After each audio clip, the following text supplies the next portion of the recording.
What's up, everybody? I'm Matt. And I'm Beth. And today we're going to be reviewing the interior in the 2021 Chevy Tahoe. So the Tahoe is all new here for 2021, and the big change here is it has an independent rear suspension now, which allows it to have a much more spacious third row and also to have more cargo space. But it is, new from the ground up. Everything is, obviously the styling on the outside's new, the interior is new. Everything, the platform and all that has been heavily reworked to be, very different. And this is a huge upgrade over the old Tahoe, in my opinion. We never did an interior review on the old Tahoe, but both of us have ridden in them as, shuttles and various things like that. And this is just, it's so much nicer. Yeah, it's crazy how nice it is. I swear to you, the amount of leather and the trim in here is just so nice, because there's so many cars that don't have that. They have plastic here and there, and the plastic I see is almost non-existent. Yeah, it's very, very minimal. Just basically the lower parts of the door is what you're never really coming in contact with. And that's about it. And so this is a Premier trim, by the way. So this one, as tested, is over $71,000. You can get these starting in the mid-50s, but I think this Premier trim is kind of a sweet spot in the range, and it isn't really crazy even at $71,000 when you consider that fully loaded versions of all the unibody stuff, which can't tow, which doesn't have a V8, those can easily be over 50 grand anyway. And so, I think this is just a really nice place to be. But anyway, first thing, sitting down in these seats here. So these are these perforated leather appointed seats, they call them here at Chevrolet. And I love the white piping on them. I think they call this leather color like maple sugar or something. And so it's, I really love this color. I think it's really cool looking. Yeah, I like it too. And I definitely think that the piping gives it a nice, just little luxurious touch. Yeah, and just the fact that it's a lighter color also feels richer to me, because I'm just so tired of, black interiors. I know you are too. Yeah. And so I think this just brightens this up so much. That combined with this panoramic moonroof, which is an option that's huge, just really makes this feel so bright and airy. Yeah, it makes it feel like you're not in a cave. Yeah. Absolutely. So, but they're comfortable seats. They're heated and cooled here. And one cool thing with GM's heated seats is you can there's separate controls for both the seat bottom and the seat back, or just the seat back. So if you're someone that just wants to have a warm back, especially if your back gets sore on long drives and things like that, you can have just that without roasting your bottom at the same time. So that's good. And having the cooled seats is good. GM does great cooled seats. And so they're really comfortable. There are also memory seats here in this one, the way it's equipped. And you have all the, power adjustments and everything for lumbar and all that kind of stuff. You also have all of the same things on the passenger side other than the memory seats, but everything else you have the same. You can go up and down, back and forth, all that jazz, and it's all power, so that's what's really great. Yeah, it seems like you got a lot of headroom too, it's very spacious. I could sit really down low, or I could sit up high and my head can hit the ceiling. Yeah, but I think it's a very spacious vehicle. That's one of the things. So, the whole vehicle itself has grown by about, I think, 6.7 inches. The wheelbase is almost 5 inches longer. So it's much more spacious. It's actually, a little bit closer to the Suburban in size now. The Suburban has grown this year too, but not nearly as much as the Tahoe here. Moving on to the steering wheel here. It's a really nice, typical GM steering wheel. My only complaint with this wheel, and it's in every GM vehicle these days, is that they have these plastic parts that jut out right around where your 9 3 grip is. And so, it's not as obtuse as it is in some of their other materials they use for this steering wheel sometimes, but it still just kind of jabs into my thumb muscles a little bit whenever I'm having a 9 3 grip. So I just don't know, how they continue to use the steering wheel and how people can put their hands on the steering wheel and be like, yep, that's comfortable. Over a long period of time, it does get a little uncomfortable.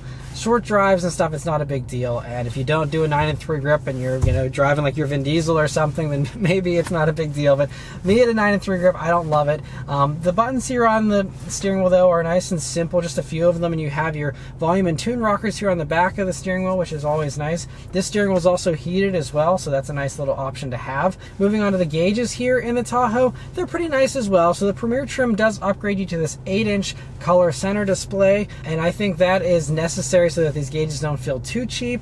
With that, they do feel fairly nice. That center area does have its high resolution, very colorful, and all those different gauges there, and you can scroll through all the different information you want to see here as far as tire pressures, trip information, all the typical stuff. You also do have stuff like your 4-wheel drive mode and the pitch and angle of your vehicle, but otherwise it does do your media and your directions, those types of things as well. So that's all pretty nice, but it doesn't feel super high-tech, especially the analog gauges just kind of are Chevy parts bin kind of stuff and don't seem that great. You also have this massive head-up display, and so it's 15 inches, and it's just honestly one of the biggest ones that I've ever used in a vehicle, and this is really cool. So you can scroll through it can also reflect that same pitch and angle of the vehicle, and so that's cool. You can also have your speed limit, your actual speed readout, as well as your safety information. I think that definitely makes this feel a lot more high-tech, and I hardly even look at the gauges since I'm always seeing that heads-up display.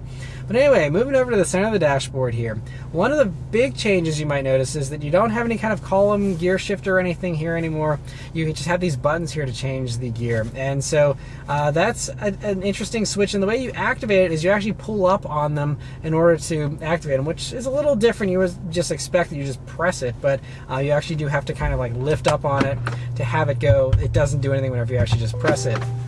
But whenever you do have that in reverse and stuff, you can see this massive 10.2 inch display, which will give you a 360 camera here in this one. That's an option, but it does have that, and it really is great. I mean, having the bird's eye view in a vehicle like this, I very much appreciate, because I don't drive large vehicles all the time. I'm decent at parking them because I drive so many of them these days, but I don't like maneuvering in huge vehicles like this, but that makes it a whole lot easier, and you have the sensors and stuff to help you out as well. Lots of great tech there, but anyway, otherwise this screen here is, again, massive. It's a nice upgrade over the 8-inch screens that they've put in Chevys for many years now, and being 10.2 inches, it really, again, makes us feel kind of next generation, next level as far as the tech goes. Another thing that makes it feel very next level tech is it has wireless Apple Carplay and Android Auto, which is a really nice feature that just the fact you don't have to plug it in to use it is a very nice little convenience thing. It's a small thing, but it makes a huge difference, so that you always have your text and all kind of stuff right there. You can dictate whatever for navigation and all that kind of stuff. It's just great to have the smartphone integration as wireless. Yeah, I do think the screen is really nice, especially for the passenger, because it's not tilted towards the driver, and it is so big and just easy to use. Yeah, this is the same Chevy MyLink system basically they've used for the past few years. It's very straightforward. I'm so glad they don't try and reinvent the wheel like some other companies try and do. They just make it simple. You just have your different submenus here. You go into audio, for example, and it brings up the stereo, and you can have volume and tune knobs still. Thankfully, they haven't gotten rid of that like some others have, and so it's just nice and easy to tune radio stations, although it does bring up a submenu whenever you do switch to the different stations, which I don't personally love. But I do love the fact that they are kind of set down lower, because some volume and tune knobs are way up at the top where the screen is, and that's fine, but at the same rate you're kind of like reaching up instead of reaching forward. Yeah, and that's a very good point. Yeah, it's a little bit easier to reach here. But then you have your climate controls right beneath that. And I also want to add that all these knobs and stuff have started to feel nicer here in these higher end Chevys. And so that's something, in the past generations, this was kind of looser and cheaper feeling. It's not, as nice as I think the GMC has metal knobs for some of this. This is still rubbery, but it's just all feels very solid, and it just feels good to use, and it feels like they're going to last. And so I think that's very nice the way that's set up. Moving on to storage space here in the Tahoe. So it's really good. I mean, obviously this is a massive SUV.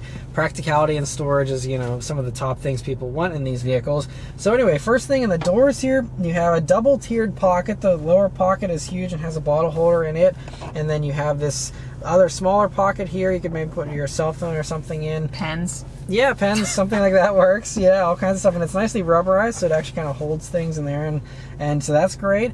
Coming over to the center, you have these little slots here by the transmission tunnel. You could fit papers or pens or something like that again in there. And up here right by the screen, there is this little kind of secret pocket. It's kind of hard to open, but it is very large. I think you could probably fit your phone right in there if you want, but I don't really know what else you would be fitting in there. Yeah, it's like super deep, but I don't know what you would use that for. Maybe a wallet or something. I'm not sure. You know what? You could probably fit your sunglasses in here. That's a good spot for those. Oh, yeah, there you go. I guess it's a nice bonus space. Yeah, it's like a little secret pocket or something. Yeah, but it is kind of a little bit of a head scratcher. Like, I guess they just had extra space and figured, hey, let's make it a bin. So that works. But then other stuff, you know, so right beneath the climate controls, you have this large wireless charging pad here, as well as a USB jack, a USB-C jack, and a power outlet. So that's great to have all of that in there. And then there's two nicely sized cup holders right behind that. Also in this area, I have to add again about how nice the materials are, because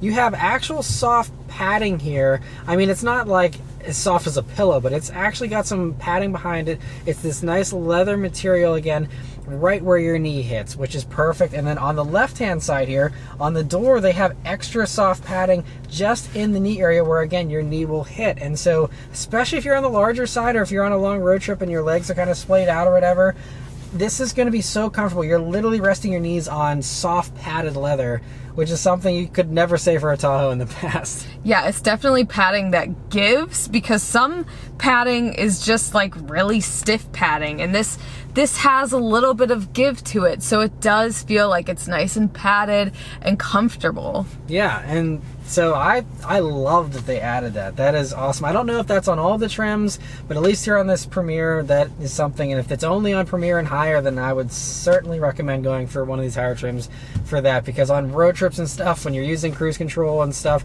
and your legs might be kind of resting on the sides here, it is going to be so nice to have. And for some more soft padding, you have this center armrest, which is got some nice give to it. Again, feels pretty high quality for the leather and everything. And I like the perforated leather in the middle. There's another little bin here, kind of, you can, you know, lay your phone or something there, I suppose, and so that's nice to have. And anyway, you open that up, and then you have this massive bin. It is really impressive. So you have a USB jack, a USB-C jack in there again, as well as an SD card slot, and this removable tray that is so deep you can still even fit like your sunglasses there in this top part. And then you have this massive lower part. And this lower part is so big that in these COVID times we're living in, where we're getting lots of takeout, I actually picked up takeout twice in this vehicle, and the normal square takeout bins that you get for the two of us fit in here perfectly.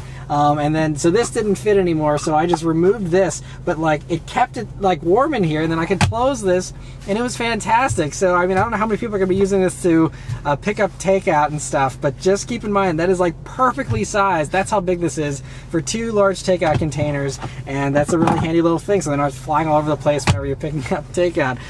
Just a little thing that I noticed there that I think is just great. That's how big this thing is. And also, if you go for the option on higher versions of the Tahoe here, this actually does move, and so there's a button mounted to the roof here, and this whole thing will slide back so that these two cup holders here in the back of it will actually be easier to reach for that second row occupants. And so that's a kind of a cool party trick, and gives you some extra storage there if you want it.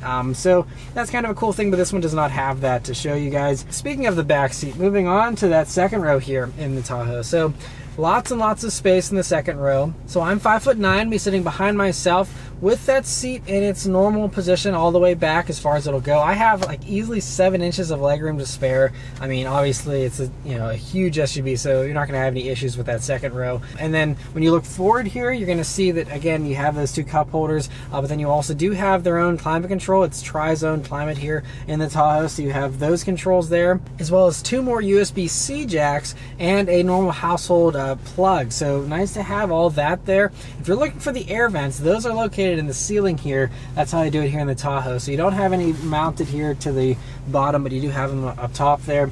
And this one also is configured to have the 2 captain's chairs, so that's why you don't have a bench there with any kind of console or anything, but you do have the little flip down armrest. There's also 2 tiered pockets in those doors as well, so you have lots more storage there. But then getting into that third row, well, the first thing I have to say is you can tell just how wide this is. This is one of the reasons why you pay for the extra money for this over something like a Honda Pilot or a Kia Telluride, because you just have so much more width. I mean, I can waltz right through the middle of that second row, and it's so easy to ride into that third row, so much so that you will never need to move these second row seats. But if you do need to flip down the second row to access the third row, and for example, if you have the bench, or for whatever reason you don't want to walk through the middle, it is very easy with a lever. It isn't powered like it is in some of the other unibody 3-row crossovers. It would be nice if it was power, but it's very easy to get back there. But then once you are in that third row, I mean, it is very spacious. I think that Chevy said they added about 10 inches of legroom back there, being 5'9", with that second row slid all the way back, with all its legroom. I still do fit. It's close, and I do have to be sitting like totally upright to have any kind of wiggle room. If I slouch, then my knees are going into the seat back. The other extreme, if you had that second row slid as far up as it'll go, I still have about 2 inches of legroom in that second row, by the way, so I fit just fine. And then that third row, I have tons of legroom to spare back there. I'd say at least, 2 to 3 inches easily. A very spacious third row, much more spacious than the old Tahoe. They also have their own cup holders, they have their own air vents, and their own USB-C jacks back there. So that's great that they have all that. But then moving on to that cargo area here, it's really good as well. So you have buttons there so you can power fold that third row and the second row from the rear hatch area there, which is really nice. There's also various little tie downs and stuff. Beneath the floor, there's not as much space as you might be expecting. Some of the other 3-row crossovers do have a deeper bin there under the floor. This has very little space. You can fit some very tiny objects there. There is something, but it's not a lot. So not a ton of cargo space, but it is more cargo space. And I think in car and drivers experiences, they're able to fit like 2 more carry-on suitcases in the back of this than a regular Tahoe. So that's kind of, where it lands. You do have more space, but again, if you're gonna want a lot of cargo space, enough cargo space for all the stuff of, 7 people, then you're definitely going to want the Suburban with, its much longer cargo space. But this is still an improvement over the old Tahoe. And so again, that's another really nice improvement they made here. Also, this one does have the power tailgate, and it does have the kick to open function, which sadly, and this isn't just GM, every vehicle that I've tried this in, it's still hit or miss, and this is no exception. It is a little easier in the GM vehicles because they actually project the logo on the ground for where you need to kick for it to work. So that does help to activate it a little more consistently, but I still found that it wasn't super consistent, and even I couldn't get it to work on camera for you guys, but it did work in my week of driving around and using it here. And that is handy whenever it does work. It's just a little frustrating that it's not consistent. But yeah, so that's all of our thoughts here on the Tahoe. I mean, overall, it's been a nice vehicle to live with. Like I said, I'm not a huge fan of huge vehicles like this, but with the cameras and stuff, it was really nice to drive around. You can go watch my driving review. I'll link it above. You want to hear what it's like to live with one of these. I've put over 160 miles on it here in my week of driving around in it. But anyway, let us know your thoughts on the Tahoe in the comments below. Thank you guys very much for watching. We'll see you on the next one. Take care.